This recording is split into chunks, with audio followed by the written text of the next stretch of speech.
Right. Hello, welcome to some Derps Talk About Games. I'm your co-host, Mango. And I am your co-host, Buddy. Today we're going to talk a little bit about what not to put in an MMO. But before we do that, buddy, I want you to tell the folks at home what it is we do on this podcast. On this podcast, we like to talk about games. And this is maybe one of the crunchiest episodes we're going to do in a while. Because it's something that popped up over the weekend, right? Over the weekend. To back all the way up to the genesis of this. Over the weekend, Greg Street, Ghostcrawler, famously the original game director of WoW, who left the game in Warlords? Mists? I think at the end of Mists of Pandaria, he left the game. Started working on League of Legends at Riot, and then Riot started making its own MMO, which he is now leading. Right, he is the executive producer of the MMO project at Riot Games, which is the executive producer of WoW, the executive producer of these would be the person who spearheads and leads the whole thing, right? Yeah, And he put like out a the tweet. executive producer of Metal Gear is Hideo Kojima for Yeah. Exactly.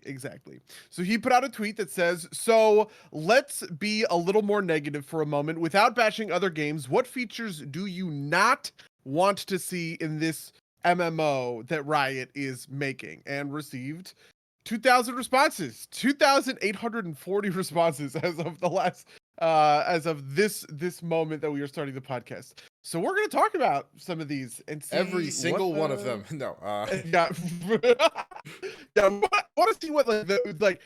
I just want to see what are the good takes, what are the bad takes, what are like the misleading or like undercooked takes. A lot of the time on sort of game developer Twitter, I see a lot of people come in with very like undercooked takes where you really should have thought about that more than the 5 seconds it took you to tweet it out, right? hold on So one yeah. second. One of us is lagging. I can't tell if it's my internet connection or yours. It looks like it's yours because I can see myself pretty clearly in the stream. Oh my god, yeah, I can see myself lagging at 3. I guess I'll just leave and rejoin Discord if that works. Uh, well, let's see if this works. You there, buddy?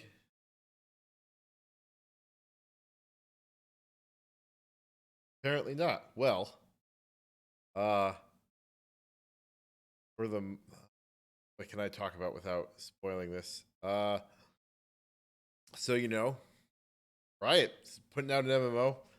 I'll confess that I didn't even realize they were really doing an MMO until Buddy sent me this tweet thread. Uh, but it makes a lot of sense. I have been more following the fighting game thing, just because I expect the successor to Rising Thunder to be like kind of like the thing that makes fighting games popular with the general crowd, kind of like a Fortnite for fighting games, as far as one of those can come. Um, Okay, so I think this should have solved it. No, God, I'm still getting really weird. yeah, I can. Wow. You sound all digitized, and I can't see you. Oh, I'm sorry. I didn't turn my camera on.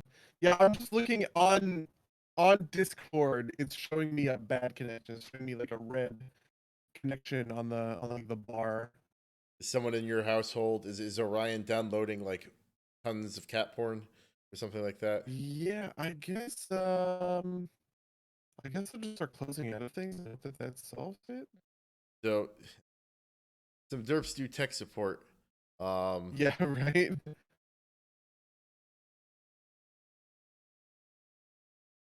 Your like network going crazy? Like, have you did you check your Ethernet connection? My internet itself seems fine. I wonder if it's a localized Discord problem. Because that's interesting. Because like, are you having any interference with me? Because like, hmm. I am reading you entirely fine. Okay, that is very weird. That's like almost like it's like an upload speed problem. Um,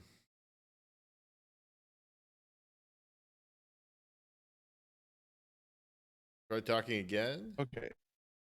I'm just gonna close out of everything Still, and maybe that'll solve it.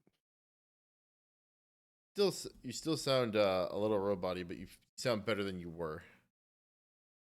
Okay. I still have the red bar, even with everything like gotten rid of. So I don't know. I guess this is just a Discord problem. If only I still had the fucking Mumble server up. Yeah, if only we saw the mobile server. We could move to like Google or something like Google Meet, I guess. Which is uh, maybe not the elegant solution, but it might be if my other internet is working correctly. Maybe that's like the simple solution. yeah. Let me see if I can set something like that up real quick. Um,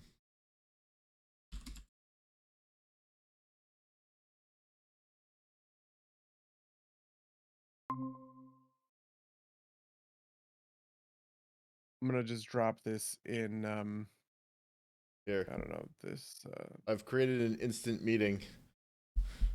okay. Let's see if this works. Well, my camera isn't showing yet, and I'm gonna have to obviously adjust this on the fly.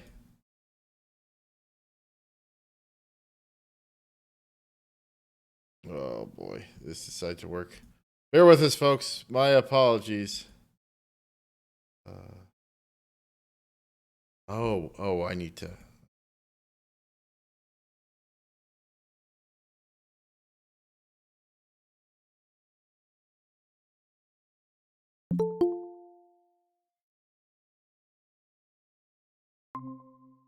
All right. Uh, Okay, I am disconnecting from the Discord. Can you hear me better in here? yes, but I can't obviously can get my thing to work. So I think the camera is the thing I had to do is I had to disable my camera in Discord in order to Okay. activate it in here. Bear with us for a second, audience. They can hear me, I guess. Um, it's not Yeah, I letting me mean, I'm change glad it. that there is no more robot.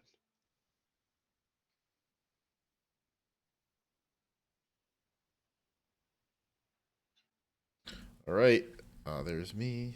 Let's see if I can throw this up real quick. I need to change the layout. Tiled? Yes. Yeah, I just clicked the thing in the bottom right corner and that Oh, there solved we it. go. So Yeah. All right. 1 second, people at home. And I'll get our beautiful faces on the screen. Do gonna do a. Yes, we're gonna switch this to. All right. I think this should be working now. We're a little bit off okay. center, but that's fine. Anyway, back to the discussion at hand. After 10 minutes of Of tech support. but Yeah. yeah. So okay. Um. So the opinion. So the tweet reads. So let's be a little more negative for a moment, without bashing other games. What features do you not want to see in the game we're making?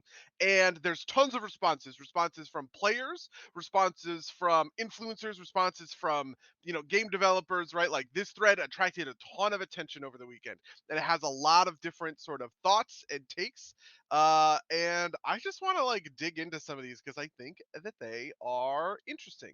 I think that they are interesting. Where do we want to start with the big boys, or into some of the more niche stuff? So I'll let you pick. This is your topic. I obviously pointed out to you the one that I thought that was very interesting, but given that we can't kind of go through them in order in any reasonable way, I will let you drive. Okay, so let's just start with maybe the most popular response. Actually, maybe I'm lying. I think the most popular response probably comes from. Okay, so actually this is a good one to get out of the way really quickly, right? The most popular response, just at a glance, comes from Liquid Maximum, right? Max is famously the guild leader of Liquid. He's the raid leader of their Race to World First team. Max has kind of risen to sort of be the face of WoW streaming, especially since Asmongold kind of put WoW aside and hasn't really been playing too much World of Warcraft since the start of 9.1. Max has really sort of taken over as like, I guess I would say, like one of the premier influencers in the circle, right? And his response to this thread, he said, "This thread will serve as an example that so many people want different things from an MMO. Just make whatever you guys are passionate about. Some of the best games do what they do best, and the community will come to that. This game will be a banger guaranteed as long as it isn't rushed out and doesn't try to cater to everything an MMO player wants. Main issue with WoW right now, at least, is they're trying to make everyone happy, which is impossible, and it's not able to be great for many.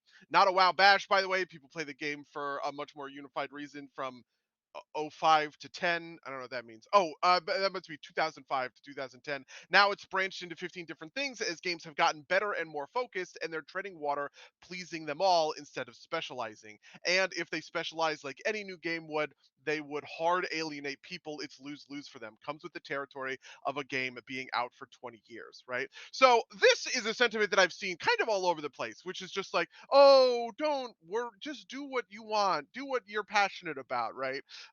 Which, as much as I appreciate the idea, is not super interesting or conversation inducing for our purposes today, right?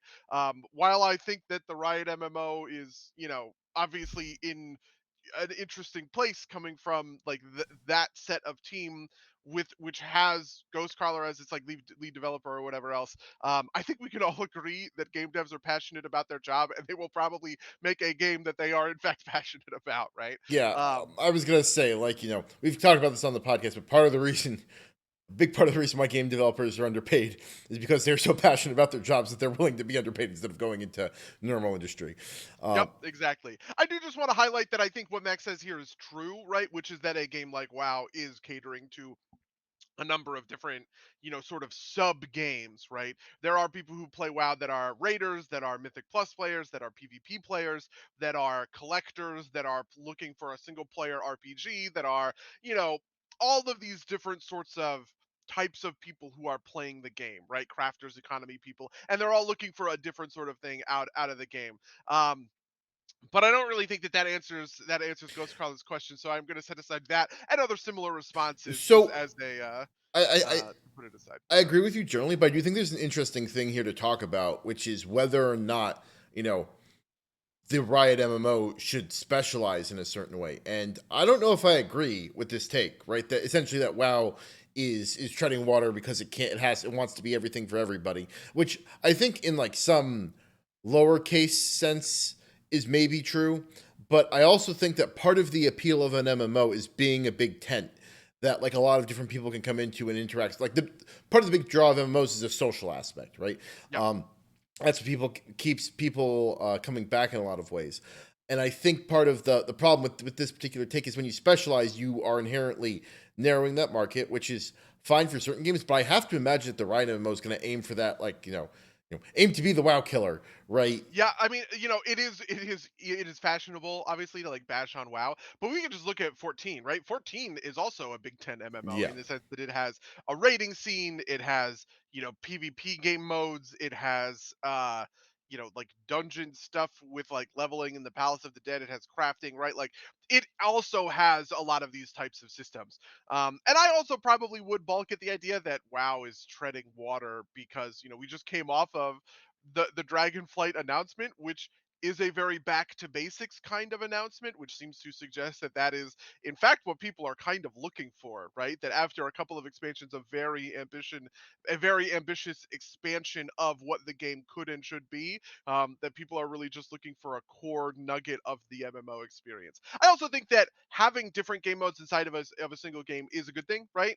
Um, I never would have gotten really deep into Mythic Plus if it didn't become a viable gearing path for me, right? Like as this way for me to specialize my gear more. And I would now consider myself a mainline Mythic Plus player, right? Over any other, way that I interact with the game world of WoW, it is by playing Mythic Plus. Um, and part of that comes from including incentives to get people to branch outside of their comfort zone rather than sort of locking away and siloing off players, right? It is a good thing that raiders have to come out of raids and do a certain amount of world content to get the double legendary. It is a good thing that PvP players have to do a certain amount of PvE in order to get legendaries out of Torghast, for instance. Yeah, I generally agree with that. I also think that it's also kind of like, um, you know, I think part of it is that it is unlikely that anything that wants to call itself an MMO is going to be very good at something in particular to a way that it will like, um how do I want to put that it will support an entire game, right? Like something like say Call of Duty is not an MMO. I don't think it would call itself an MMO, but it provides that kind of like singular shooty experience, right? Mhm. The comments about like how good or bad that is aside, it is providing you COD style shooting, right? And I think an MMO just kind of doesn't want to do that, right? Like if they want to do another specialized online focused game, they already have it. It's called League of Legends. Um, Yep. obviously there's some like aesthetic differences there as well. But I like something that was. I think it pushes itself to like to non-specialization. Even something like Destiny, which is kind of like in a relatively narrow niche compared to something like WoW. Has a bunch of modes in it just so you can like do different things in it. Even though that consistent, like the primary thing it's developed or delivering to you is consistent Bungie gunplay.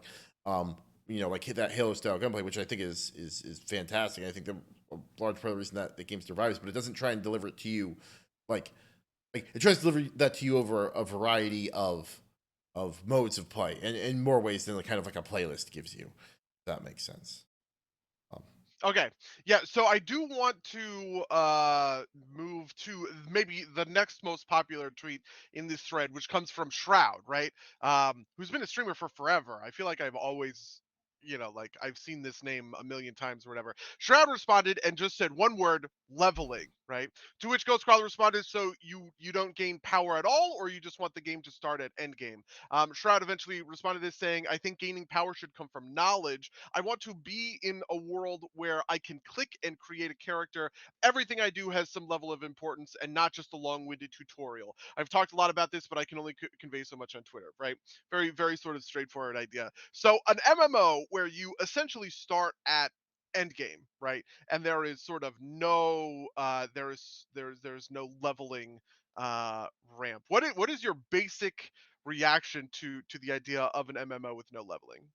so I had two. My first one was something that the Angry GM talks about is players are very good at telling you whether they like something or not. But they're not very good at telling you why, which and this seemed to be in that kind of vein. It's like there's something that Ghostcrawler or not Ghostcrawler that Shroud is identifying um, that he doesn't like, and I think he might be off about like that being leveling. The other part of this is that the leveling process for all of its like potential grindiness, its primary function is, as he says, to be a tutorial, but it's supposed to be like it's essentially a mandatory training room in like a fighting game, right? Like you slowly add to the toolkit and you do it in this very kind of like slow way so that you can like build up some sort of rotation and not be total ass when you hit like say dungeons or when you hit endgame content in general. Sure. Um, Yeah. I think the easy counter to that is like that doesn't seem to stop people from being ass when they hit the end game content. So is it worth it? Um, and then the other thing that I thought of immediately was Guild Wars 1 had an option where you could create, because that Guild Wars 1, the big thing was PvP at endgame, and you could create a PvP character at max level immediately if you wanted to. So those are my big three things. And I can dive deeper on any of them. But what were your immediate My thoughts? immediate thought is that leveling is itself a quote unquote end game experience, right? End game is the wrong word. Kind of like end point experience, right? Leveling is a type of experience that an MMO in a big tent capacity offers to a player, right? Where you are going through and you are progressing and you're getting stronger, you're getting a bunch of gear upgrades, right?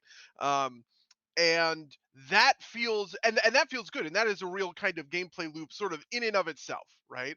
I think the problem with leveling comes from a world in which people want to play a game like WoW like they would play League of Legends or Overwatch, right? You just sort of queue up into your match and you go, right? There's no introductory process that you have to sort of grind through in order to get to that and to that end point that you are looking to, right? Whether that's Mythic Plus rating, PvP sort of whatever else, right?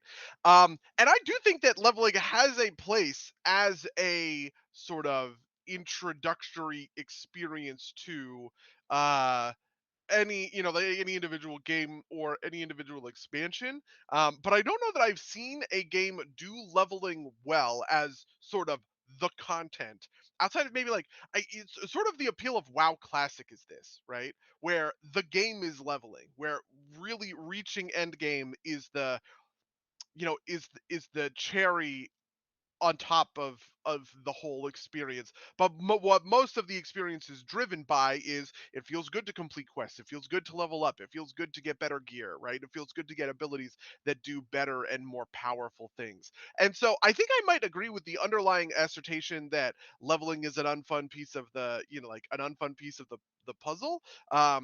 But I feel like failing to contend with the idea of that leveling is itself supposed to be a fun process is tough, right? One of the things that I thought was really interesting was Freak, the like the Riot caster, said, "I've turned from every MMO that isn't Lost Ark while leveling, and it's because at around 15 hours you're still killing the same random zombies with boring level 3 fireball combat. Good gameplay, like which is to say dungeons, is few and far between, and there's still 40 hours of leveling to go, right?" And I think I understand a little bit of this, right? There is this kind of feeling when I start a new character, especially if I were to, like in WoW, for instance, create a new character of a class that I'm familiar with. Like if I were to create a level 1 warrior, I understand the difference between how a level 60 warrior plays. So playing a level 1 warrior feels very weird all of a sudden to me, right?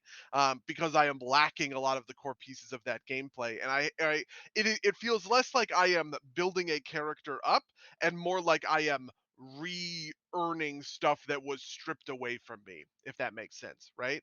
And I kind of feel like that's a little bit of what Freak is expressing here, right? Where the good gameplay loop in terms of second to second, moment to moment, actually casting my skills and abilities, all this other stuff, is sort of saved for endgame, right?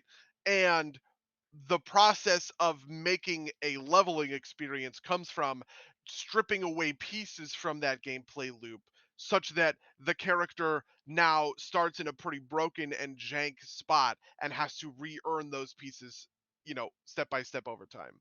Yeah, and I think to your point, part of the problem there is that like rarely is that process compelling, right? There's nothing that's to stop you from say making or stopping Riot in this instance from making a leveling experience that is all quote unquote good content. Um, I think part of the reason to that frankly game developers choose to not do that are a couple reasons. One, you want a thing that anyone can do given time, right? Like you don't want somebody like banging their head against a dungeon in the leveling process because then you'll lose them early. Two, there are a lot of people who like to play this in kind of the sublimation mode, which is like I'm basically not paying attention. We talk about doing this with WoW, Yep. doing world content all the time. I'm not paying attention. I'm listening to a podcast, or I'm minimally paying attention. Um, I'm listening to a podcast while I'm doing it, and the whole point is to, and the whole point is just for something for my fingers to do while, and then I can just kind of like relaxingly do while I'm, multitasking, which requires the content to not be super hard. And there's only so long I can do world quests in WoW before I feel like I'm burnt out and I don't want to do this anymore.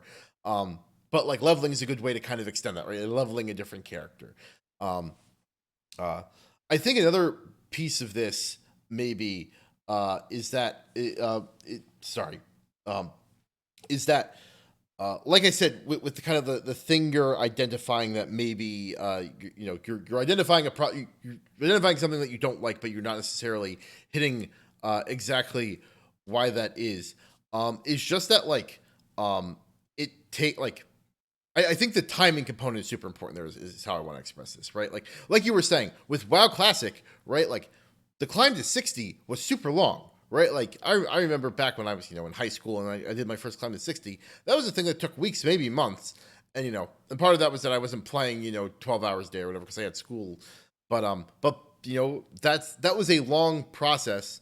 Um and I think that can be fine if that's what you're looking for. I don't know. Maybe this goes back to the previous point of like, don't try and make this for everybody. It needs to be specifically for, or try and know your target audience and capture that. But I also think that if you start at max level, you're going to burn players out on kind of like that end game content much faster, which is obviously a problem, a big problem for an MMO. Like, I don't know. It's interesting to think about because the other MMO I've put any time into in the recent past is New World.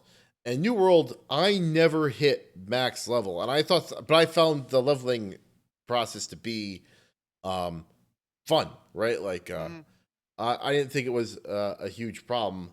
Um, and part of that, I think, was the comment. Maybe I don't know. Maybe this is something to do with just like tab targeting, right? Like that causes a problem. I don't know.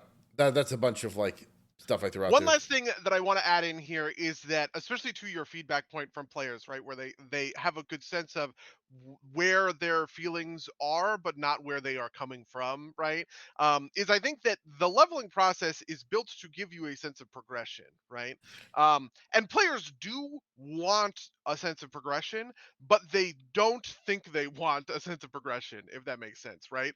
There is a feeling of friction to not being complete on the thing, and a feeling of relief that comes from completing the thing, right? But realistically speaking, people want the grind in a way that they have a hard time sort of like realizing, right? The idea is, because when the grind ends, that feels good. You say, oh, wow, the grind sucks, I just want the end. But if you just skip to the end, that isn't satisfying and is not fun Mm. and interesting, right? um, and it's like a real tough balancing act, to be able to see the through line between, I am getting better and I am getting stronger, and it feels good to do those things, without necessarily having that be a frustrating piece of your gameplay, right? Which sort of ties into another one of these that I want to mention, which is this is just a random guy on the thread who says RNG loot, right? If I'm going to spend time on a game, I want to know how to get better/new items and approximately how long it will take, instead of praying to maybe get something good eventually, possibly one day. This actually pops up in a couple of different places where folks are saying random loot, right? So for instance, Akinola GG, he's just a League of Legends guy, says, I don't want random limited loot tables for endgame content. Please give tokens to trade in instead for everyone who participated. If I clear something and don't walk out of there with something for my efforts, I feel like I wasted my time dungeoning or raiding, right?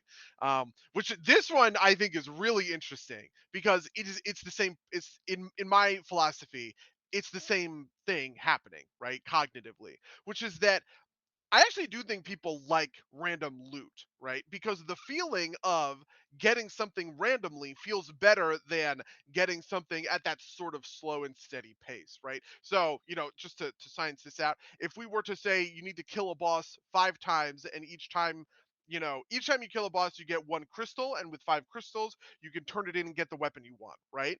Or the boss has a 20% chance to drop the weapon you want. When you when you get the weapon by killing the boss 5 times, and on the fifth time you roll the weapon, versus when you kill the boss 5 times and go to the vendor and buy the weapon, it feels so much better to have that surprise, right? To have the weapon drop and go, oh, no, oh, my weapon, oh my god, this is so good, right? This is so huge for me, right? That feeling is, I think, a very core feeling to MMO design, You right? are literally just describing a Skinner box, right? Like, Yeah, no, which is absolutely, part of the right? the draw, right? Like the addictive quality. Yeah, Um, and I think that has a really negative connotation, but to me, this is not negative, right? Like, this is a feature as far as I'm yeah, yeah. concerned, not a bug, right? Which is that I want the good feeling of RNG loot as it is, right? Versus the sort of because what happens in the other direction is it starts to feel like a chore, right? This is something we saw with Shadowlands legendaries. Shadowlands legendaries were built in response to the RNG legendaries of Legion, right? Which were famously, people were really frustrated with those because they wanted specific legendaries and they had to grind a lot in order to proc them. And getting those legendaries was a very long, drawn out process that was frustrating, right? Um, but people also ended up resenting Shadowlands legendaries, and the reason why is because it was so deterministic to get the legendary, right? All you needed to do was run the content to get the thing, and then buy buy the stuff off the auction house, do put it all together at the rune carver, and you're good, right? That was an entirely deterministic process. It was viewed as this chore that you had to go through, right? Because it was there was no piece of that puzzle that felt like loot.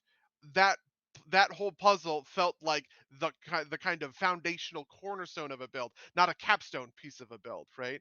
Um, and so that's one of the things that I definitely think that I'm in disagreement with this take that random loot tables are bad actually. So I agree with you generally. I think there's an answer that's something that looks like, again, talk about, wow, the Shadowlands current like tier set thing, which is like, some sort of bad luck protection, right? Like, because I think that's the worst part of RNG is like, running the same thing and not, or like, some ability to target certain things, right? Like, for instance, I started playing Magic the Gathering again. And we'll talk about that in this in the back half. But at the event I was at PAX East, they were selling booster packs. And apparently, something that Wizards had started to do is they sell specific packs that are themed that will give you like certain colors, right? Like I got a Maestro pack, so I could get those blue, red, black cards that are in the Maestro theme, and I will get I will get like random cards, but of that set, right? So I don't have to worry about getting a white or a green card, which is not something I was looking to go after. And so I think like things like that let you kind of like narrow the field, or like other ways to kind of like make that work are um, are probably good. I also think part of this is just kind of like how MMOs are built, right? Like MMOs are generally like because everything needs to be balanced. We've talked about this in regards as well because everything needs to be balanced against each other, right? Um, uh, because everything needs to be balanced against each other, you can't really have like super build diversity because things get out of hand really quick. Like say like in a Diablo 3, right? Like you can kind of constantly switch up your legendaries. I actually think that Diablo 3 went in the wrong direction with this with their kind of like seasonal sets, but that's an entirely different discussion. But because of that, like you want everything to be like a level more homogenous than your standard, say, action RPG, right? Or your loot RPG. Um, and because of that, and because of that, like you kind of you're in this weird between space where like the RNG can feel bad because you're just trying to target a specific thing, right? Like there's no chance, Titan forging causes problems, but Titan forging really hit that RNG kind of thing, right? Like the chance to get something better, right? I think WoW is maybe in a decent place right now with kind of like you can roll like sockets and affixes. Mm. But I don't know how to deal with that, right? Like, I think fundamentally the problem is you need some external motivator that isn't the gear. In addition to the gear, like I think the gear is important, but like you need like appearances, or you need like for me it's parses, right? I want to be Yeah. parsing better every time, and that's an exogenous thing that's driving me, and I think you really need a piece of that somewhere in some regard. Um, Yeah, I to also think really that drive there's a this. piece of that puzzle that is sort of on the player, right? Like, I don't have a ton of sympathy for someone who says there needs to be bad luck protection for me getting this specific trinket, right? Right. If you are the kind of player that says, well, I need this trinket from this dungeon, and the game is bad if there isn't bad luck protection for me to get this one specific item, I don't have a lot of sympathy for that, right? To me, at a certain point, you do need to sort of make a compromise and go, yeah, we'll take the mathematically worst trinket that you are getting, because there are a lot of trinkets that you could be getting, and you're sort of fixating on one, right? Yeah. And it's good to have chase items in the game. I think chase items are neat and they're fun, and it makes the game pop better when you get one of those items, right? But when you're living in this world where the only thing that matters is getting the one individual trinket, the one individual ring, the one individual weapon that you want, that's kind of a recipe for frustration. But I definitely do believe in that sort of bad luck protection, right?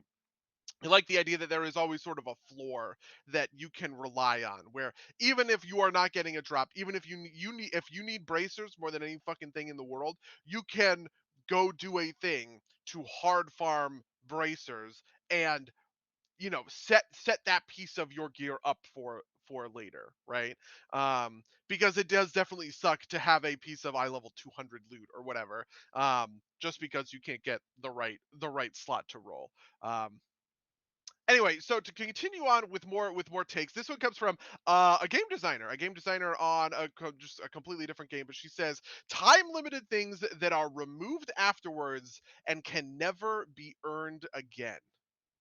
What's your base reaction to time limited things like that? I think you need them in order to like make the game compelling in a way, right? Like that is part of what sets an MMO apart, right? Like I think if you Mm, don't want anything like that, then then you don't want to be playing an MMO, right? okay.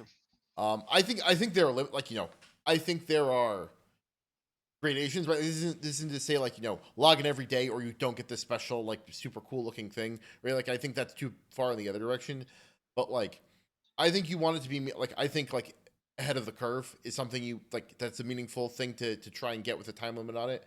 Um, I think like something that I also like is kind of like when they do like if you do certain things you'll get this armor set and you can only get a recolor later, right?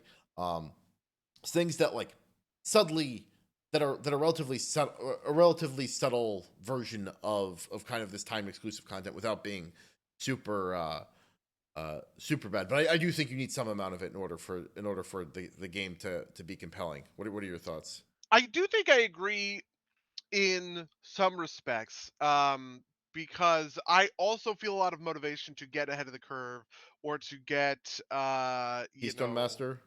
Keystone Master is a good example of this, right? Yeah, you only get that in the season. That, and it is a mark of the achievement, right? Which is part of what makes it fun. I did the thing that nobody else did because I am better at the thing, and that feels good, and that is a reward for it, right? I do think that it is okay to have some sort of like the thing I'm referencing here is the black market auction house on WoW, right? Like this is a tool that they have where you just put stuff up for insane amounts of gold and say, hey, if you want this thing, you can farm out 9 million gold and you can get it, essentially, right? Um, there are a lot of these that go from a super high drop rate to a super low drop rate. So, for instance, the Mythic Mounts that drop out of finishing clearing Mythic raids, right? So, like doing Mythic Sylvanas or whatever, that gives you a special Mythic Mount that you would not have had access to otherwise. And after the game goes live, that mount goes from a 100% drop rate, right, where every time you clear the boss you get this mount, to a 1% drop rate, where if you want this thing, you better be saddle the fuck up for 2 years because you're going to be clearing this dungeon for a long time to try and roll the mount. So I feel like those are the fair ways to do it, specifically for stuff like mounts or transmog or appearances, right? I think I am in general that I don't like the idea that appearances or mounts, cosmetic stuff like that is ever locked away forever, right? I think that there should be some how you know however arcane or obtuse you want to make that process, there should be some process to, if I really, really, really, really want the thing, I can spend a lot of time and effort getting the thing. Um, I do, however, think that there's a lot of stuff that doesn't count for, which is like titles or achievements. And to me, that stuff is fair game, right? Ahead of the curve, that is the whole point of an achievement, right? Is to achieve something. And if you do not do it in the time frame, if you do not do it in the time at which it was current, you do not have the achievement for doing the thing when it was current, right? That, to me, it would be paradoxical to kind of put that on any other sort of pedestal. And I also think that that's true for titles, right? There are certain titles in the game. Um, the Tormented title is a good example of this, which is just an achievement for being one of the top players of Mythic Plus. That it makes sense that if you were one of the top players of that season, you get a special thing for that season. It's a title, right? That kind of stuff. Yeah, I agree with that as well. Um, but yeah, it's otherwise there's like no urgency to the game. And I think that's a problem. Like I think urgency is an important thing for like a continuously playing game. Um, in order to make it like what's the word, to make it compelling. Yeah. Yeah, there's definitely that feeling of like, if I can just do the thing whenever, I will do the thing just whenever. So this is an interesting one that we have dueling takes for. So I want to present two sides because these are quite literally opposites, right? One player says teleports going from X to Y. One of the best things about immersive experiences in WoW was the take a Zeppelin or a train or fly with an eagle. Teleporting just feels so anticlimactic, right? And then hold on, let me scroll back up to find the other. God, where was the other one? I was just looking at it a second ago. Oh, God, did I lose this in Twitter? Okay, so the other one was literally teleportation, right? It was, I want to be able to go wherever I want to go without having to wait 2 minutes or 5 minutes to take a bus to get there, right? Which I think is interesting because it is, those are two things are expressing two different sort of ideas. Which one do you think you fall in line with more? Oh man, I think I'm going to split the baby here a little bit. Like, I think there's like definitely like a benefit to like, it's like, first time out, you have to explore everywhere and get it. Um, I also think there's a benefit to like after you've done that, just kind of zipping there makes sense. Um, I like, all things considered, I'm pretty okay with the WoW system as it is. A lot of which is because Zereth Mortis has flying, and flying's pretty quick.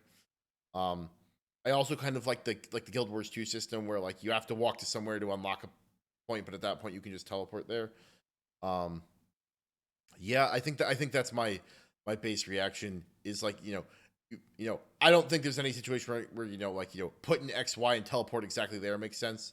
But like the 14 in Guild Wars 2 style, you can teleport to any kind of point, um, or any teleportation point without having to spend the flight time in between is fine as well.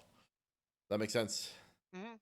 How do you Yeah, feel? I feel like I am more inclined on. I think the sort of raw nugget of game design that is being pitched in either of those, one of which is convenience, and the other one is immersion. I'm almost always going to fall on the side of immersion in that, right? Like, I think it is more valuable to have an immersive experience than a convenient experience, especially because I think a lot of the times the convenient experience just starts to feel sort of like unfun, right? Part of what makes an MMO a fun thing to do is being able to immerse yourself in it a little bit, right? Because when you're just thinking about it as, you know, the raw goal driven Skinner box stuff, right? Like that's when it's easy to fall out of the game. You have to get a certain amount into the fantasy of it in order to have like real sort of staying power. Though I think that the real thing for me that splits the difference here is cooldowns, right? I like a Hearthstone in WoW because it means every 15 minutes I have an instant cast teleport to a central important location, right? Where right now it might be my Covenant Sanctum, but it might be the central city of the expansion, right? Or it might be I don't know, any other of a number of different places, right? I actually quite particularly liked the version of things where we got two Hearthstones essentially. You had like your Garrison Hearthstone and then like or like the Dalaran Hearthstone in Legion. Those were fun because it let you set your Hearthstone to an important location that you liked a lot. Like mine was at a special there was for blacksmithing, there was a special anvil that you had to go to that was the only anvil where you could craft this kind of mat. This was like fell steel ingots or whatever. So my Hearthstone was set there, and I had the Dalaran Hearthstone set to Dalaran. So I kind of had these two locations on the map that I could instantly teleport at any individual time. But there's a pretty hefty cooldown associated with that, right? And I sort of wish that we could return to that version of things, because it's kind of the most interesting way to make that happen, right? um but I also think that there's a certain amount of instant teleportation that works as a progression reward, right? So for instance, one of the things that feels good about leveling up my Covenant Sanctum is getting those teleports across the zone, right? Or one of the things that feels good about progressing through the Maw was earning that teleporter thing like in the back that you could go and you teleport straight to, straight to the raid entrance, right? Whereas other people, before you had to do that, you had to run. Those kinds of contrasts I think feel good in aggregate, right? Where you realize, okay, for the first few weeks I am running to the thing, and then I buy the thing that lets me just teleport straight there. That kind of like back and forth, I think is pretty neat. Yeah, no, I get that. But yeah, um, I also want to point out that I think that like the way WoW does kind of like meeting stones and like warlock summons, I think is good from kind of like an organizational perspective, right? Like, Yep. part of this for me is driven by the fact that like at some level when you're just kind of grinding content, um, having to having to do like a lot of traversal, right? Like Zereth Mortis is relatively small in terms of like getting on my mount and flying somewhere. Having to do a lot of traversal, I think gets tiresome really quickly. But I think my intuition is that there are more factors that go into this besides just kind of speed of transmission, right? Hmm. Like there's also like I said, distance. There's even stuff that like you might not even think is directly related to this, but like kind of density, like quest location and density of mobs in the area, right? Like if I move relatively slowly and there's somebody ahead of me that's always picking off the mobs ahead of me, that's more of a problem with like mob respawn rates than it is with travel time, as it were. But like it kind of manifests itself as a travel time problem, if that makes sense. um so I think part of that too is kind of like a variety of factors that all need to be kind of considered together. um yeah. Okay, so the next one that I also think is very spicy. This one comes from a producer on the World of Warcraft team. His name is Zorbrix. He's been there for a long time. I think he was actually a community manager at first, and eventually transitioned into being a producer. But I might be wrong about that. So his thing is for a new game, Realms. Having geological regions like US East/West splits are fine, and especially nice for things like time zones, player concurrency norms, and downtime consideration. But the management of small individual 2K to 5K player cap realms is a headache. Everybody loves the idea of this close knit community where your name and reputation matter, where people recognize you from last week's BG or raid or something. That sounds cool, right? But I just don't think player behavior aligns with that concept anymore. Most new game launches that have something like Realms turn into frustration. Popular realms fill up, players sit in queue, friends get split up, then some realms become ghost towns, need merges, transfers, other techs. And don't even get me started on the streamer impact on this one. What's your base thought on realms? So as you might say at say like one of the courts of the United States of America, this is a balance of interests, and I think the balance of interests um kind of falls in this take. Like I think this take is mostly correct.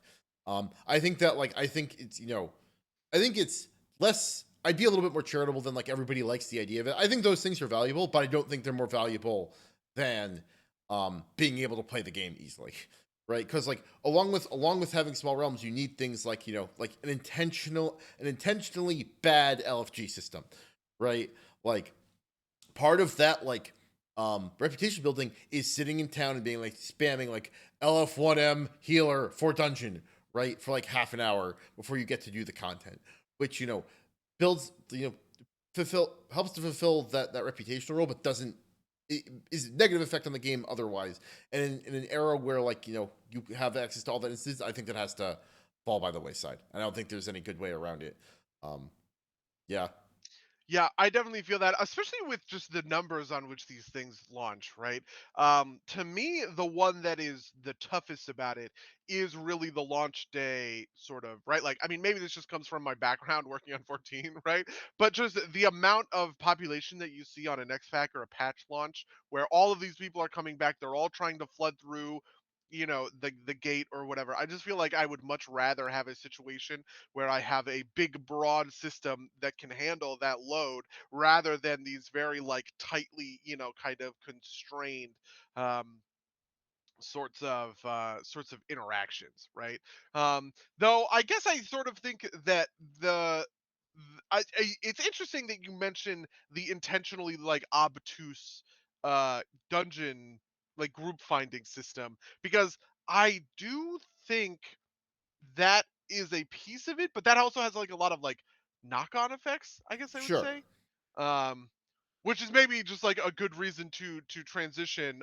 Ben Brode, who is the former game director of Hearthstone, right? Famously, the former game director of Hearthstone eventually left Hearthstone to make his own game studio where they are working on something I don't remember, right? He says the thing that he does not want in an MMO is LFG. I generally feel like increased friction to groups lets content be harder because it's a pain to replace party members. So you are incentivized to help them improve, which is maybe one of the most insightful takes that I have seen in this thread in terms of just like, I never thought about it that way, right? Like, but yeah, it is one of those things where if you have a dedicated LFG tool where somebody can just get right in there and be replaced more or less instantaneously because there's an automated queue set up for this whole sort of system, it does sort of incentivize just like kicking a new player who doesn't know any better, right?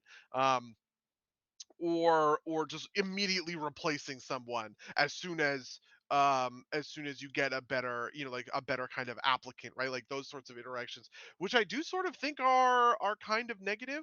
I don't know, what's your feeling on that? Again, you're gonna this was the baby take for me, but I think that like again, to go back to WoW, I think that WoW struck a pretty decent balance here, right? Like LFG queues for like heroic dungeons, I think are great for what that is, right? Um, I think that the LFG finder isn't like kind of like the group maker isn't an invaluable tool just for like meeting new people. Like it's a thing you kind of need once you kind of like, to the previous point, right? Like you don't have like contained communities, right? Like you need to be able to meet people to do these things somehow. But I think like having a little bit of friction there, um, or I also think he might have cause and effect backwards, right? Like making the content harder causes you to form groups easier. And I think the thing he might be pointing out, which makes sense to me, is that if you make it an automated queue, there's an expectation that like any 5 players that you throw into the pot can solve the problem. Um, and so maybe putting a little bit more intentionality behind it is warranted. Um, but while I sympathize with it, I do think I think it's needs to be there, like raid finder tourist mode, right? Like I think you need a way for players who don't necessarily want to put the effort in to be able to experience most of the content, at least in some form. And I think that that's more important, again, balancing interests than having than having a super narrow experience, right? Like build those experiences and put those roadblocks up for the people that want them, but you need kind of like a base level that everyone can participate in order for the MMO to be successful and make sense. Yeah, I also think I generally come down on that side, especially because when I think of, I think maybe the Mythic Plus version in WoW, where there's not an automated queue for it, but you can list a group on a sort of marketplace where you can sort of vet people, is maybe the perfect middle ground. Because there is one of the things that is tough is the idea that I replace somebody in my party and I get a replacement who is equally as bad, right? And I don't have any ability in strenuous high difficulty content to sort of filter out for players who are making those kinds of decisions. So as I guess my sort of thesis would be, as the difficulty for the content increases, I want better and better tools to deal with like to fine tune my group, like moving up that ladder essentially. I do want to call out that Candace Thomas, who is a lead game designer on the Riot MMO project, formerly worked on WoW, formerly worked on the Lord of the Rings MMO, also chimed in and gave her thoughts on this, where she says, there's a lot to unpack here.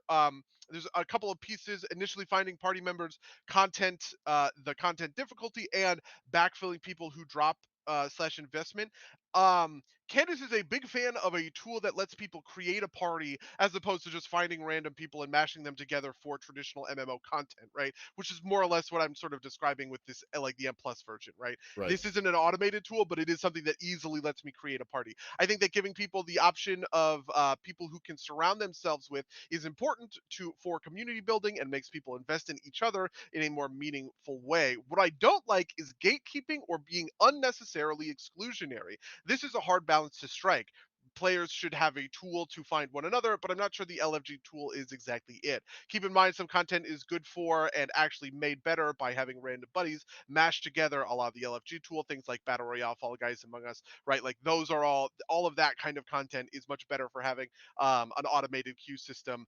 On the content difficulty, she says this is tough too because there's always a broad range of skill in any game with combat. My bias is towards having enough breadth of combat of content type and letting people who want challenging content congregate towards each other. People who don't want that challenge should still have plenty to do and try not to force those two people into the same place because their values are misaligned, right? Which I think makes a lot of sense. You Yeah. don't have a queue for Mythic Plus dungeons, but you do have a queue for heroic dungeons because those are kind of aimed at different people.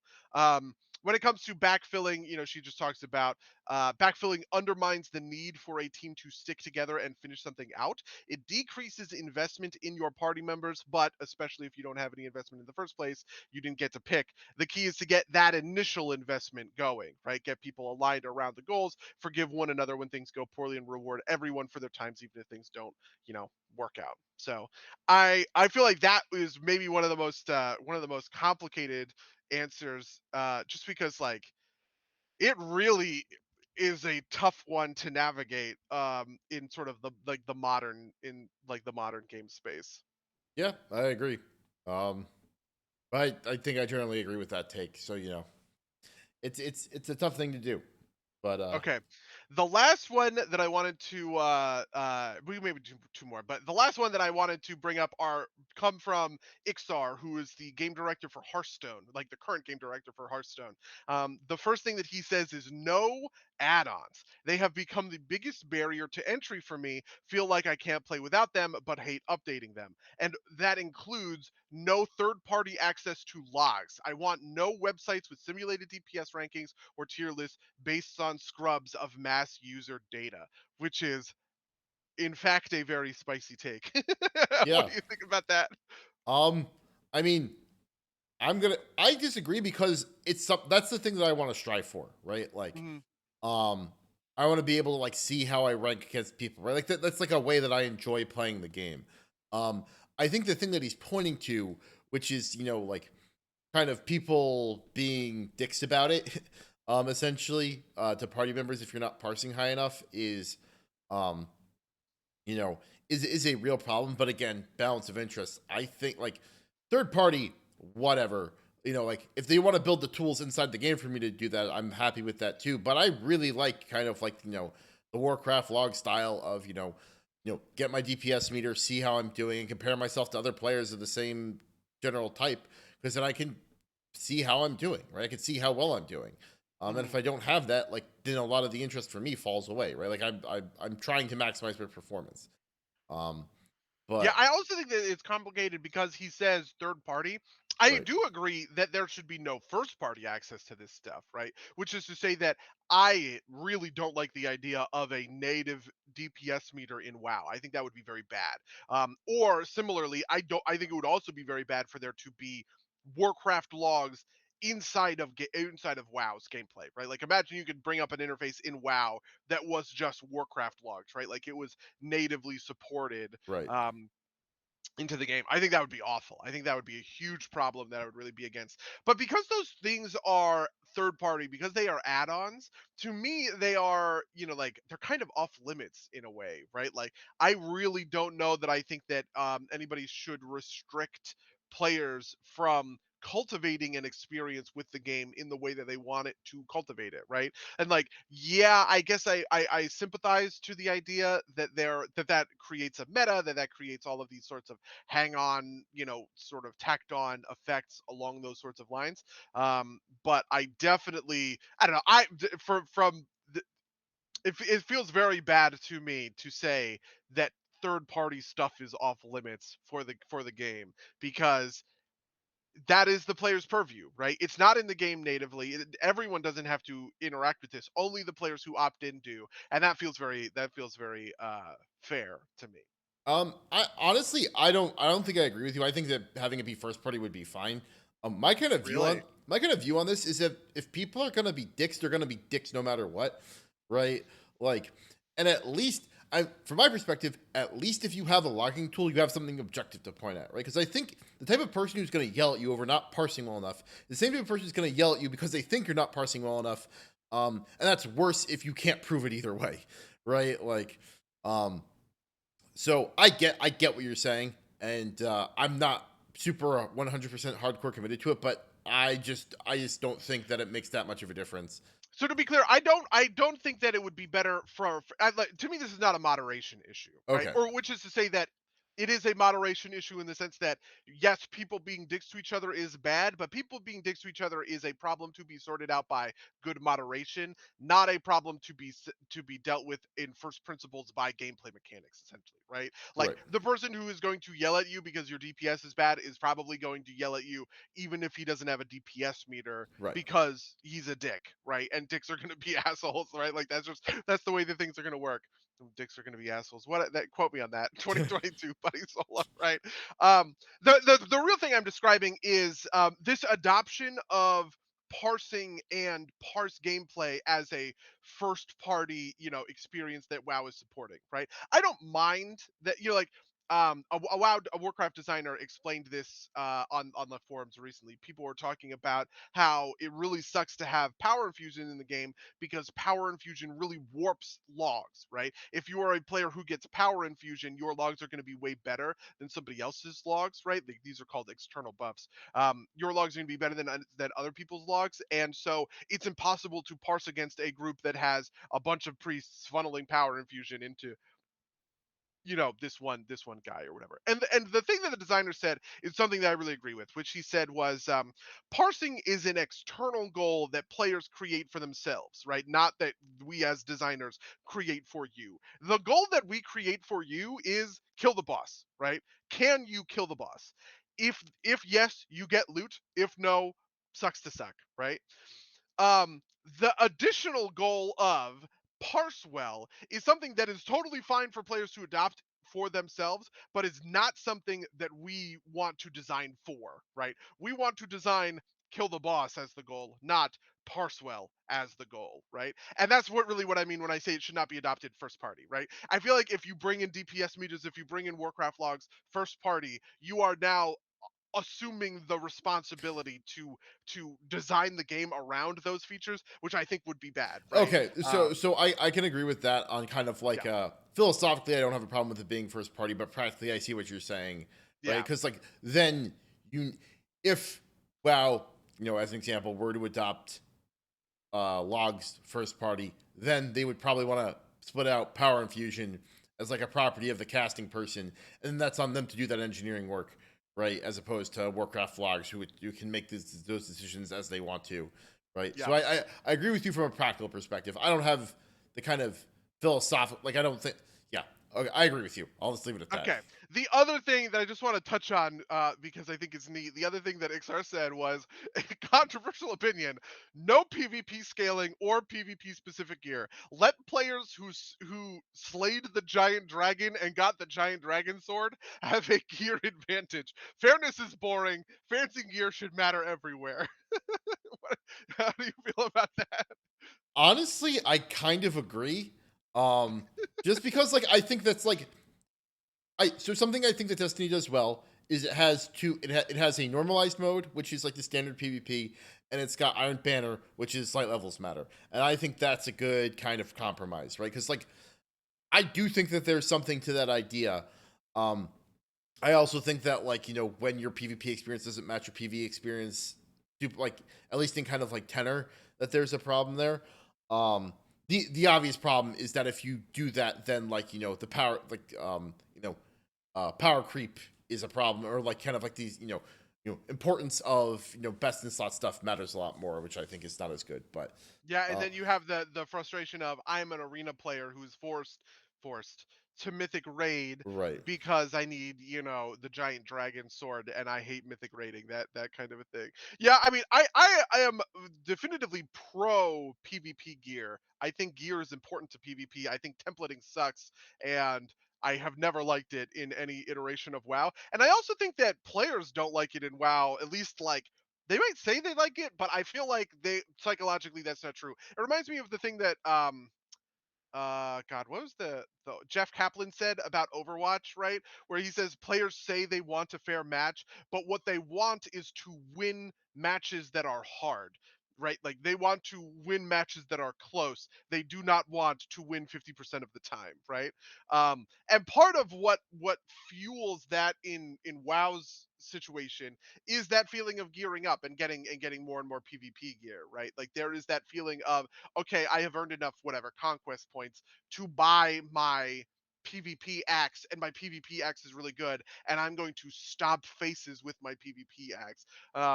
Which I think people will generally like and generally enjoy. The current design I think of WoW PvP gear is it scales up in PvP content, right? So it is sort of normalized for outdoor content, but you gain 13 eye levels worth of PvP power, whatever it is, just by stepping into an arena or a battleground or Or whatever. And that turning feels on pretty war cool. mode, which is Yeah, I, yeah. I think is a key component of that. So I definitely want to say that I think that rewards for PvP I think is important, but I also kind of want them to like I don't know, in kind of like my idealized world, and this is like a tough thing to pull off, so I don't blame any particular game or designer for not being able to hit this. Is like you can get like top of the line gear from any of the activities, and you can bring that to other content and have it work. At 95 to 98% effectiveness.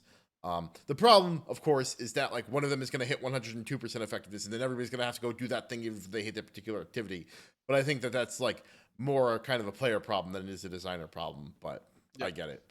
Um, Anyway, those are all of so the big ones that I wanted to go through on the thread. so the one that I saw kind of in passing, that I think has like an interesting conversation behind it that I want to hit real quick is somebody said I don't want a transmog system. And this player's particular reason for it is because of like, the propensity for companies to monetize those things. Which I think is a separate thing that I want to talk about.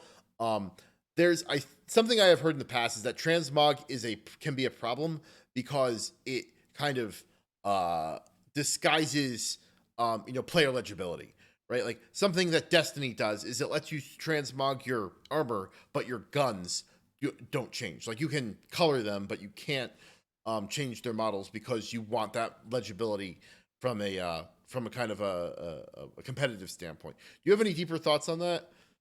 This was a thing that came up with the original transmog rules in WoW, which were to say that casters should only be able to transmog to cloth because um, if I'm a caster and I am in plate, you are going to think that I am a warrior, right?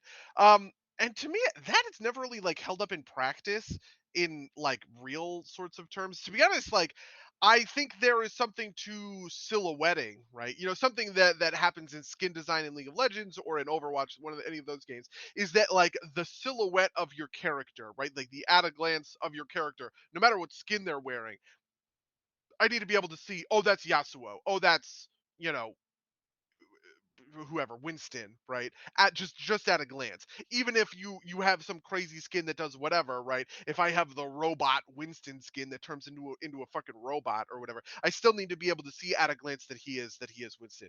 Um I think I am ultimately on team that doesn't matter in an MMO because the thing that defines a warrior are abilities, and I'm going to watch them do their abilities. And MMO combat is much slower than other combat, right? Like the time to kill in an FPS is going to be much quicker than time to kill in a Warcraft arena just because of a global cooldown, right? Like that's how GCDs limit people. It's why you can have a 6-second stun in WoW and that's not OP, but if you had a 6-second stun in Overwatch, it would be the most broken fucking thing on the Yeah. planet, right?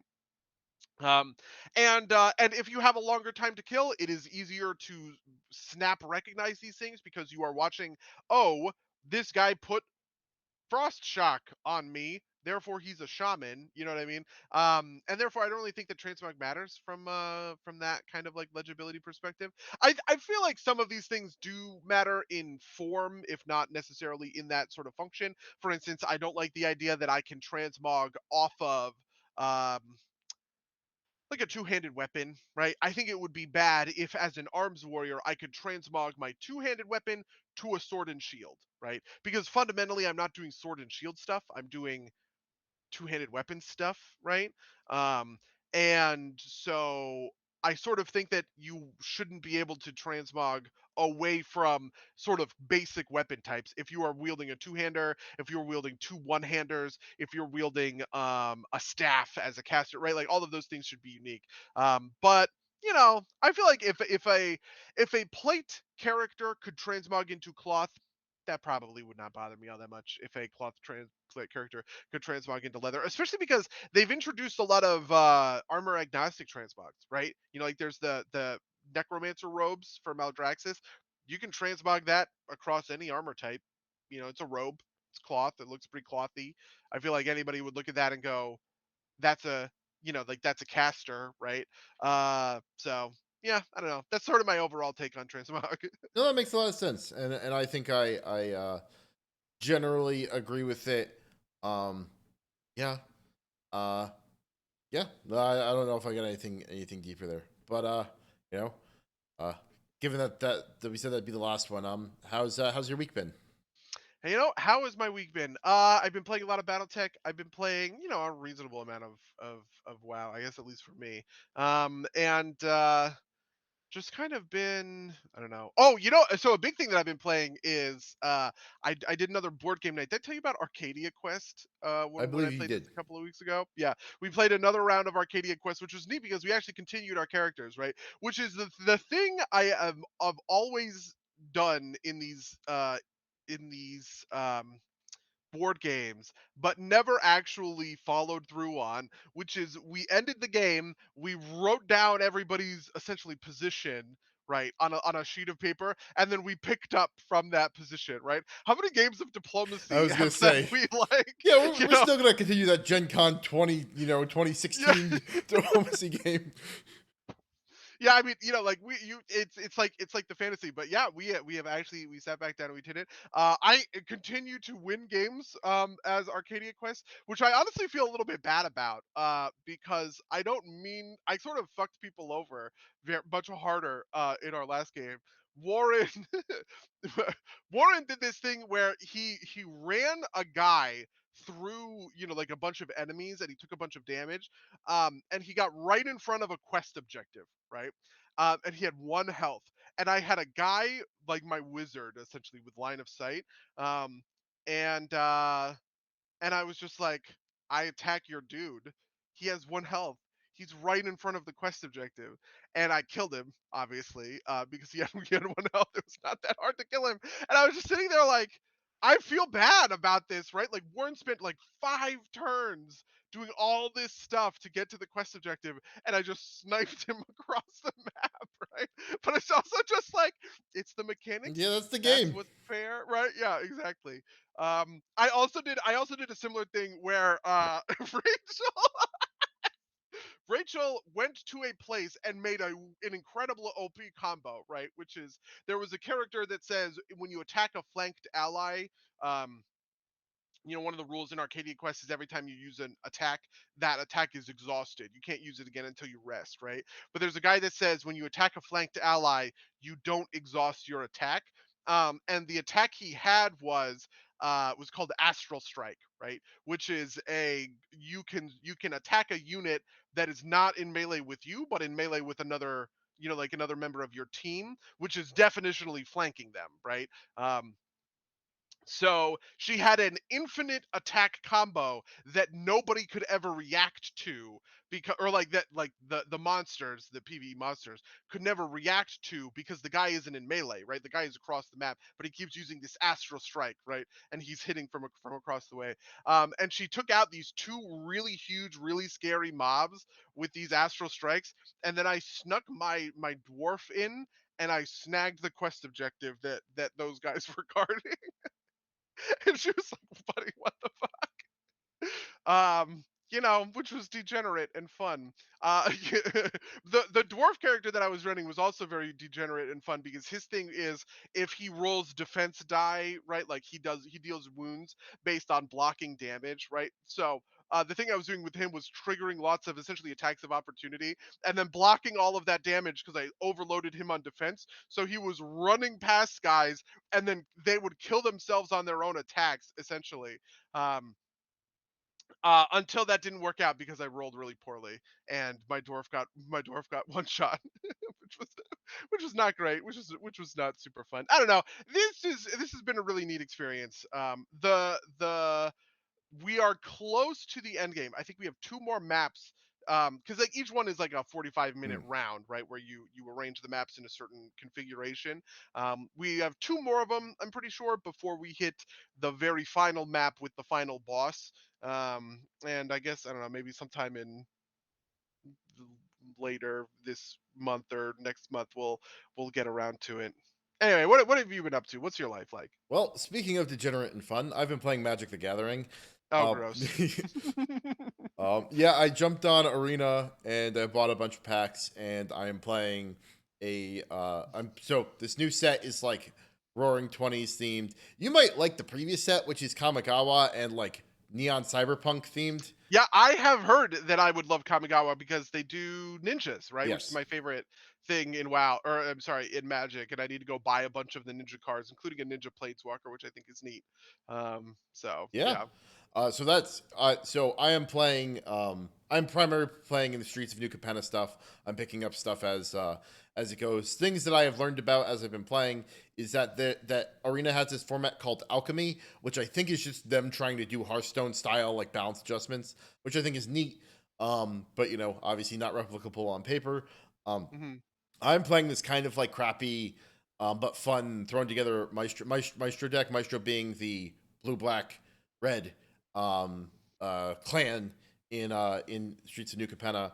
Um, Basically, I'm doing this thing I like to do because it's very aggravating. Is you use red mind control to like steal an opponent's thing, and then you use a red or a black mechanic to sack it while it's on your side, and you frust the other people out, which is always my objective is to just frust other people out. It's not like the greatest deck of all time, but it's a lot of fun. It's built around the Maestro's boss, which is like a 6/6 that costs 7, and you drop it, and opponent has to discard half their hand, and then when he attacks, they mill half their deck, and then when he dies, they have to sack half their permanents, non-land permanents, and it's great.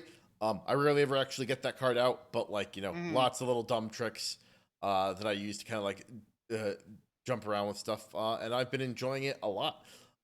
More than I think I have any right to. I might try and build a brawl, which I think is their version of Commander deck, just because like I do kind of get sick of running the same deck over and over again, which is kind of what you need to do if you want to climb the ranks super hard. But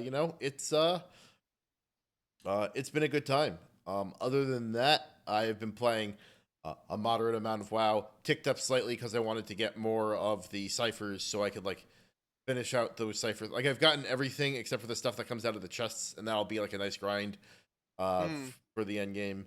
And I've also been playing some more Elden Ring, and just kind of making my way through that. Um, the other big thing I did this week is I saw Weird Al live in concert last night. Um, No. yeah, it was so when we were in college, I saw Weird Al at Ram's Head. Um, and that was fantastic. He's like, he had a bunch of props. Like for White and Nerdy, he came out on a Segway with like, Oh my god. yeah. But these last couple of tours have been it's called like the ludicrously self indulgent tour, and he's like, this isn't gonna be like the old shows, right? Like not as many props. It's him and the band kind of like sitting on chairs and doing songs. And it's like mostly his original songs. They're still like fun and goofy, but they're not like the parodies. Um, and he like talks a little bit between them. They're described as intimate, but he's still such a freaking showman, right? He's got these great fucking light shows that like like he played Christmas at Ground Zero, not Christmas at Ground Zero. The night Santa went crazy. The other Weird Al Christmas song. and like the lights come on in green and red, and they highlight him, and like he is such a fucking showman. Um, That and, is so cool. yeah, and it was a fantastic, like, some real pulls, right? Like, I think like almost half the songs were ones that I wasn't familiar with. Things like, Nature Trail to Hell in 3D, which he described as like, we're coming out with a new, or I've got a new movie coming out in a couple of months. And he also played UHF as well, right? He's like, it's been 33 years since the last one I made, and another 33 years, maybe I'll make the movie that I wrote the trailer song to, 30 years ago. He played Nature Trail to Hell, which is like not a song that I was super familiar with. Um, and then to me, part of the best part is every band does an encore now. Like nobody walks off and actually stays off.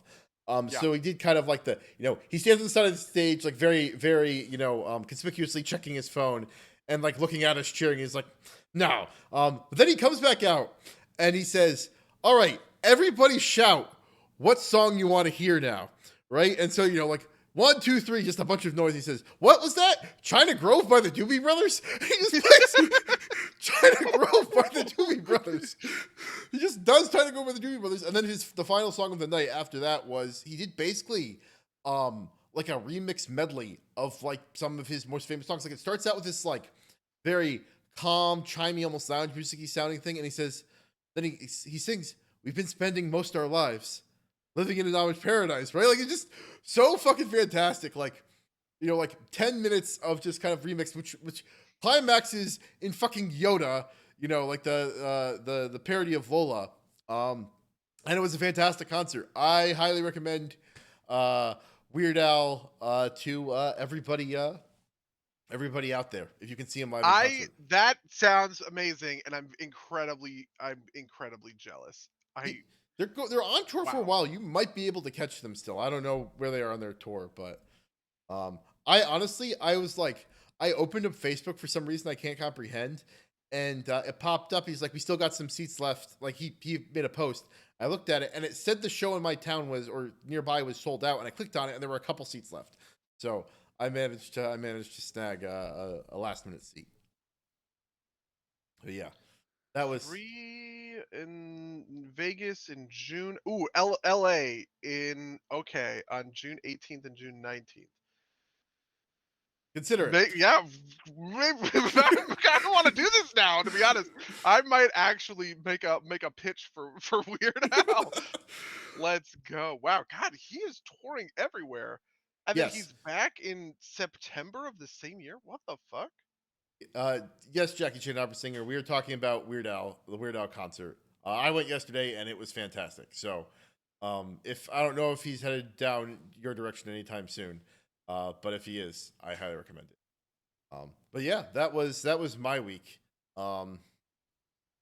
Yeah, the other thing I've been doing is playing a lot of BattleTech again, which has started to fuck me a little bit because I'm playing Iron Man, which is weird. I don't normally like playing Iron Man, but because I've played BattleTech before, a lot of the times on my second playthrough on runs like in games like this, I will play Iron Man just because I'm already familiar with the mechanics. I feel like I don't need to save scum or whatever.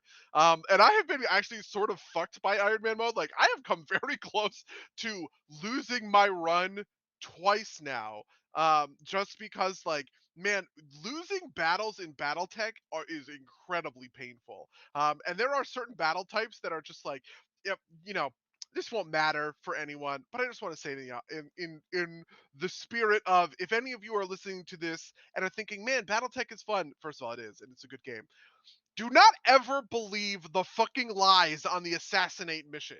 The assassinate mission will list like difficulty 1 or whatever, and then face you with like the most powerful mech you have ever fucking seen. And I'm like, what? I brought my worst guys to this because I thought this was the easiest mission on the fucking roster. And now this one dude in a fully powered, like, whatever heavy mech is just wiping the floor with my starter units because and then he's like killing guys. Oh god. I mean, the thing that has been happening to me recently that has been really fucking with me, which to be fair is really my own fault. This is the hubris, right? In BattleTech, you can There's three main guns, right? You have lasers, which generate a lot of heat and do good damage. You have but no stability damage, right? You have auto cannons, which are very heavy weapons, but don't generate a ton of heat, and they do a lot of damage, and they do a lot of stability damage, right? And then you have missiles, right? Short range, long range missiles. Missiles do a lot of stability damage, and can do a lot of damage if you sort of like built for them or whatever. And something that I did pretty early on was I found a mech that had a lot of missile hard points, right? That I could slot a lot of missiles on, and I gave him three. I gave him two LRM-15s and one LRM-20, which is a total of 50 missiles, right? Like when he fires a missile salvo, he fires 50 missiles, which is a fucking lot of missiles. But in order to do that, you have to strip the mech entirely of armor. So like, I have my one mech, my guy who's Mateo Vasquez, Viper Vasquez, Of who course. is a I'm leading a band of pirate mechs, of course, right? Viper Vasquez is a melee guy, right? So his mech is really kitted out to do lots of melee damage and to just like brawl with these other mechs, right? Like I want to get in their face and I just want to like beat their ass, okay? Mateo's mech has about 1,000 armor. He has a medium mech. It has about 1,000 armor. This mech for the missile platform is also a medium mech, and it has 68 armor.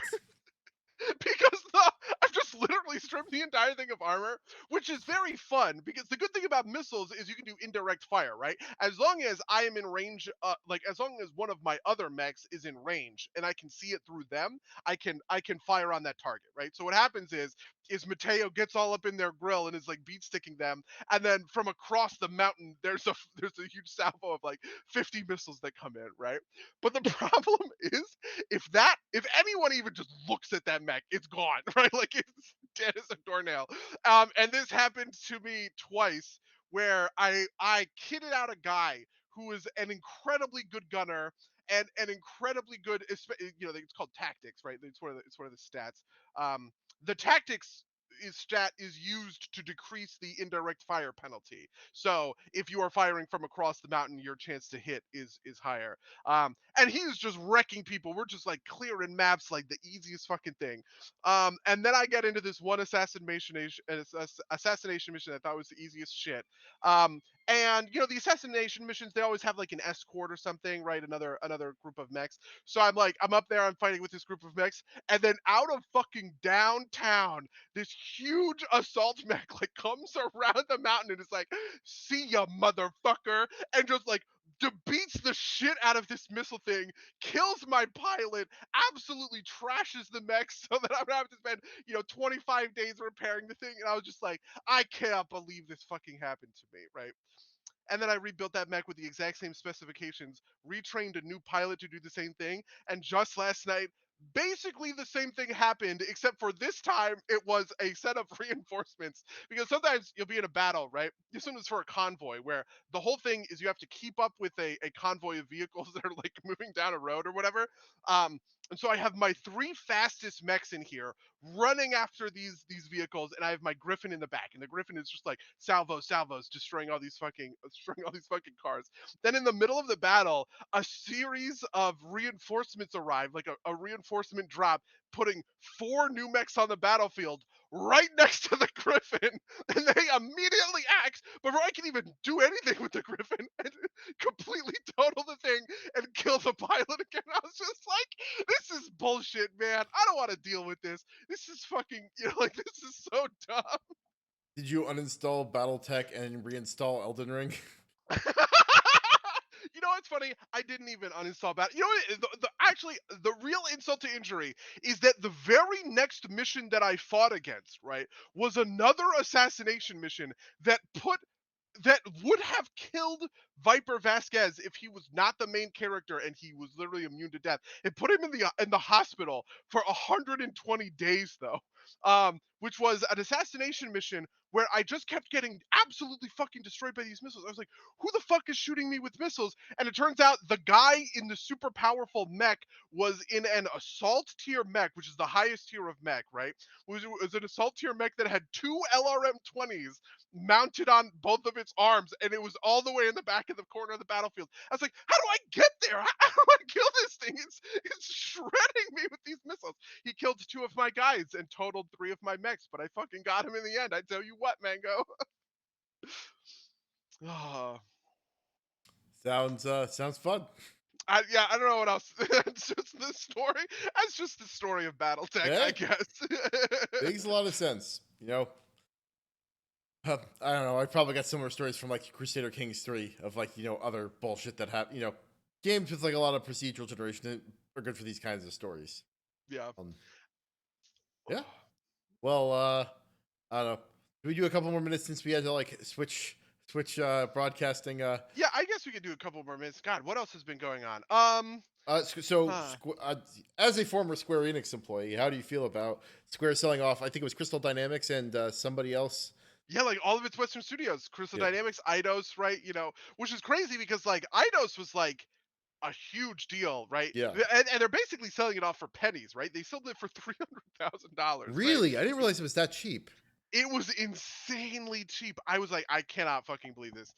Which I guess to a certain extent I understand because it is, there must be very high operating costs, right? Sure. I get the sense that that like that's really what they're going for. But yeah, it's crazy. I think the thing that's really crazy about it is that Square Enix keeps saying that all of these games that those guys are putting out are failures, right? Tomb Raider sells 8 million copies, but it's a failure, right? The Guardians of the Galaxy game, famously well reviewed, people played it a lot. Also, was a failure. The Avengers game, I guess everybody did hate, and they thought that sucked.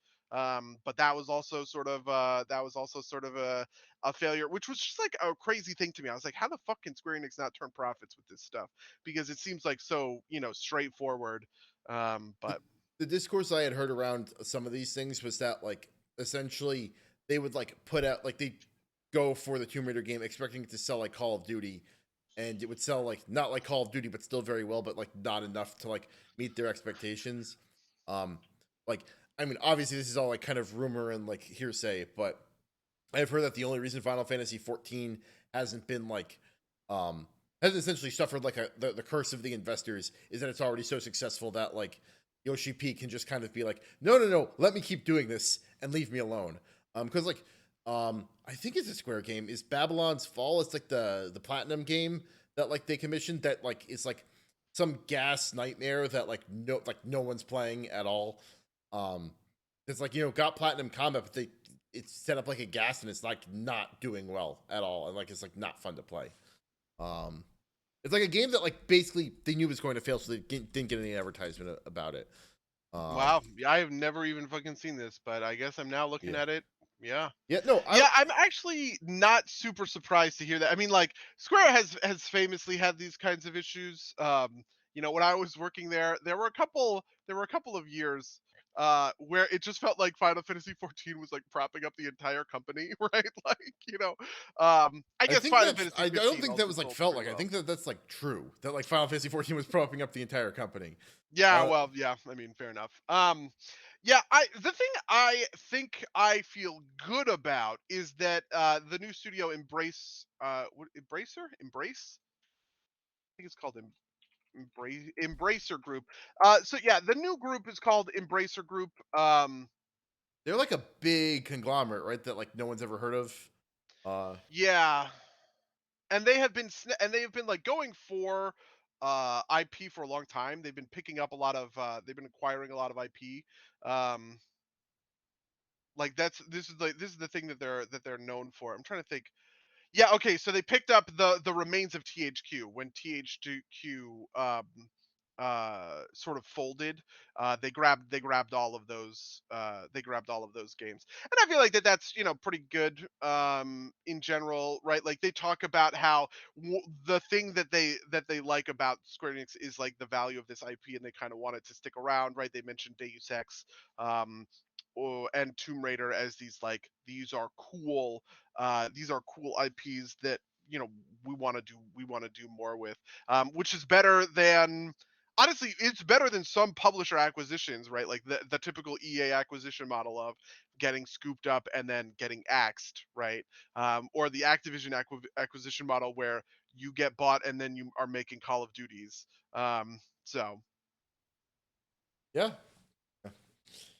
Yeah. So that's a piece of news. You have anything else you want to talk about, or should we get out of here? We've killed a bunch of time. I don't. I guess I don't have a ton of. Have you been watching Better Call Saul yet? Not yet. Okay, yeah, then I guess I don't have anything else going on. Like I've honestly just been tearing through a couple of other just a couple of other things TV wise, right? Like Better Call Saul, I rewatched all of Barry, which continues to be amazing. I kind of forgot how good Barry was, but on rewatch, boy is it a lot better.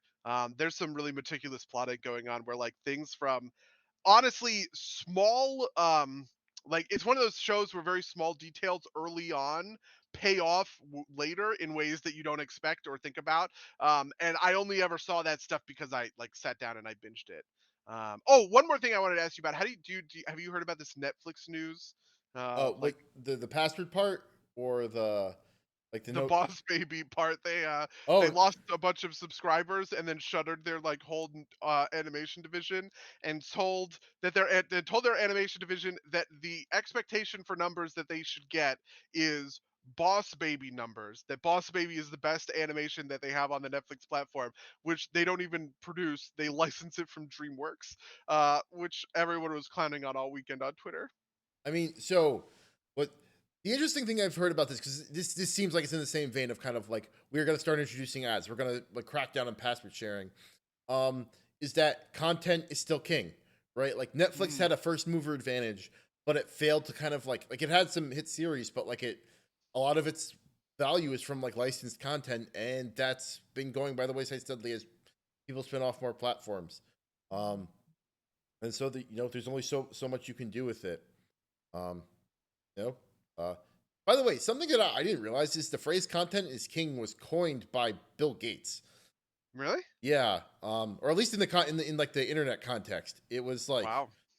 because he like it was about one of these technology things. I think it was like like right at like the cusp of the internet. It's like it doesn't matter who provides, it's who has the content, right? Like, you know, which proves to be true still.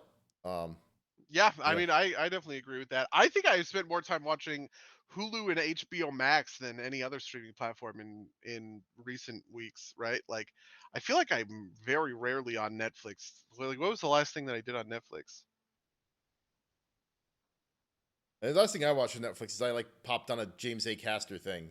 But that's just because I've been watching fucking Taskmaster, and I was like, well, I recognize him from Taskmaster, so maybe I'll watch some of his stand up. Um, Okay, so there are new episodes of Grace and Frankie, so obviously that's the best thing. I watch Young Justice and John Oliver on HBO. Yeah, on HBO, the thing that attracts me to HBO is all of the movies. They're just like is this huge well of movies that I yeah, always want to be watching. It feels like I guess one of the Netflix shows. Netflix has Big Mouth, the Nick Kroll show that I like a lot.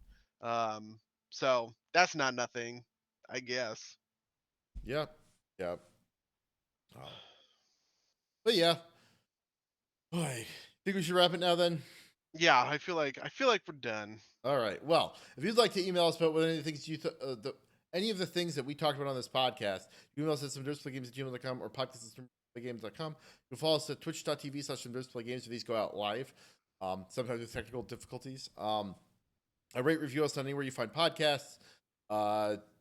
We have a YouTube where if you want to watch the streams, want to watch our beautiful faces and watch us founder while we try and figure out what's wrong with tech, you can do that too. And that's everything I have. Buddy, you have anything else you're looking to promote? This weekend this week I am going to be streaming, which I don't remember what, and we're also doing a movie for movie night, but that hasn't been voted on yet. So, yeah, All right. that's it.